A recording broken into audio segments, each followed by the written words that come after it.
Mheshimiwa Spika, pia kwa sababu ya taharuki hizi ambazo zimekuwa endelea, nitatumia fursa hii pia Mheshimiwa Spika, kwa sababu tumekuwa tukisikia majibizano ya hapa na pale kupitia Wizara ya Mambo ya Ndani ambayo ni custodian wa peace, order and tranquility, kupitia Wizara ya Mambo ya Ndani ambayo tumepewa instrument na dhamana ya kusimamia amani, ulinzi na usalama, na kwa sababu uchochezi wa mambo haya umeonekana zaidi kwenye maeneo ya kisiasa, Mheshimiwa Spika, kupitia bunge lako tukufu, na mwelekeza IGP Wambura asitoe vibali kwa kazi zozote zitakazokuwa zinahusiana na kufanya mikutano ya hadhara katika kipindi hiki kwa chama chochote, iwe Chama cha Mapinduzi, iwe chama chochote kile.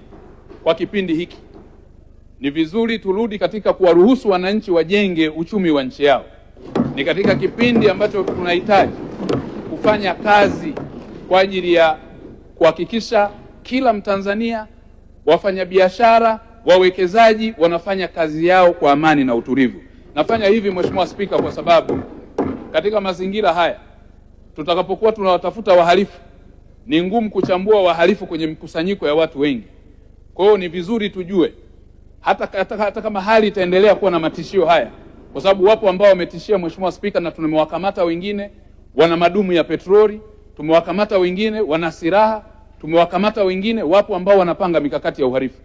Sasa tukienda kwa hatua hii, tumeendelea kuzuia hata pale Dar es Salaam, Oysterbay na Masaki, baa ambazo hazijafuata utaratibu tunazizuia kwa kipindi hiki zisifanye kazi. Kwa Patrobas anasema mimi na uchu wa madaraka. Kwanza ni matusi. Mimi nashukuru kwamba kwanza wanatusikiliza. Ni matusi CCM kuwa wanasema sisi tuna uchu wa madaraka.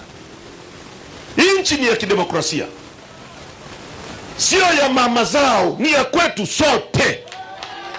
Kila mtu miongoni mwenu ana haki ya kuchagua na kuchaguliwa. Kama unahitaji, katiba inakuruhusu.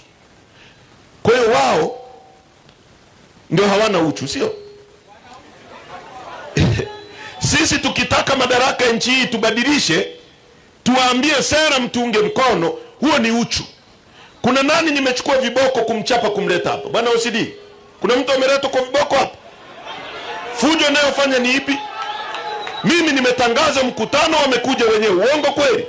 Sasa hiyo fujo ambayo bosi wenu anasema nafanya ni ipi? Kusema ukweli ndio fujo. Sasa kama kusema ukweli ni fujo, nitasema pasukeni, fanyeni mnachotaka.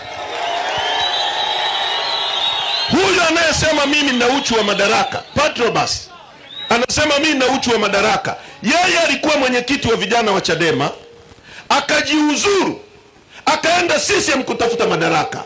Alafu yeye anasema mimi na uchu, eti yeye hana. Mjinga sio mjinga? Hilo la kwanza. La pili, anayesema hana uchu wa madaraka, tarehe 18 mwezi wa kwanza mwaka jana kulikuwa na mkutano mkuu wa CCM pale Dodoma. Mkutano mkuu wa CCM ulikuwa na agenda 4. Agenda ngapi?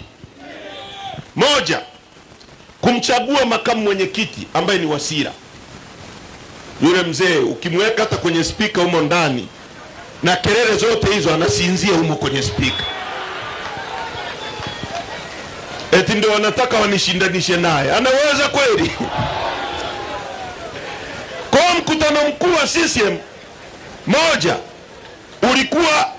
ulikuwa ni kumchagua makamu mwenyekiti. Kumteua, kwa sababu hawana uchaguzi. Uchaguzi unafanyika Chadema, kama ule uliofanyika nchi nzima ikasubiri kumwona Lissu na Heche wanashinda.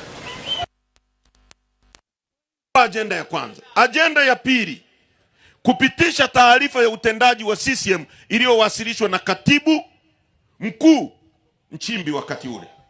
Agenda ya pili. Agenda ya tatu, taarifa ya utendaji wa Zanzibar iliyowasilishwa na mtu anaitwa Hemeid Suleiman.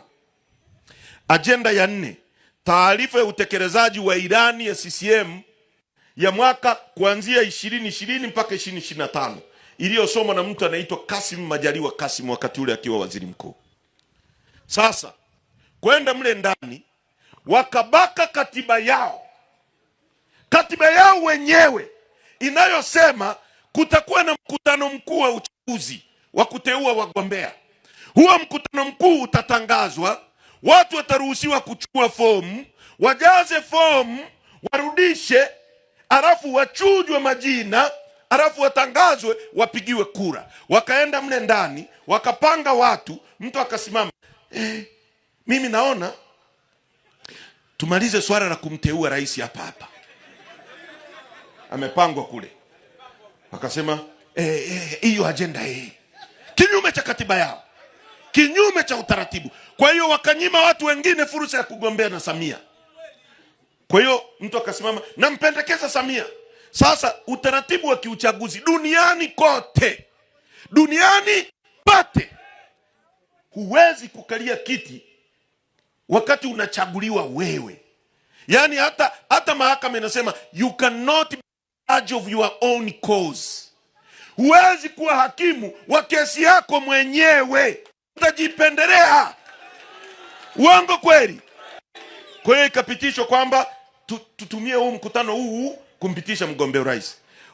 Mwingine akasimama akasema, sasa tunapendekeza upishe kwenye kiti. Akasema hamna, hapa fanyeni mnachofanya nikiwa hapa. Kwa hiyo Samia akakaa kwenye kiti, eti wakamteua kuwa mgombea urais. Mwezi wa kwanza, uchaguzi uko mwezi wa 10. Mtoto Patrobas, mimi na Samia nani ana uchu wa madaraka? Aliyevunja katiba ya chama chake na kujipitisha kwa nguvu. Sisi wangekuwa na guts za kusema tunavunja katiba, pengine nao wangepigwa risasi kama walivyopiga watu tarehe 29. Wangeua wajumbe wa mkutano mkuu. Lakini wakasema wakaufyata, akajipitisha mwenyewe kwenye kikao kilichokalia uongozi wake. Halafu anasema sisi tuna uchu wa madaraka, sisi tunadai kuchaguliwa kushinda kwa uhalali. Ndio maana tunasema meza inayolingana. Meza, huwezi kuchezesha mechi ya Simba na Yanga alafu refa awe Ahmed Ali. Yanga watakubali? Si hata mtu atafanyiwa faulu katikati ya uwanja, yeye atatenga penalty kule Simba ashinde. Uongo kweli? Haiwezekani. Awe eti mechi ya Simba na Yanga Haji Manara ndio awe refa. Inawezekana hiyo? Watu wa Simba mtakubali? Sasa sisi tunakataa. Bwana OCD, mezi lingane. Lissu asimame hapa na huyu mama msimamishe hapa. Saa 12 atakuwa Kizimkazi anapumzika kule mapema sana. Alafu anasema sisi tuna uchu wa madaraka. Kwa bwana Patrobas, usinitishe mimba. Wewe fanya unachofikiri una uwezo nacho.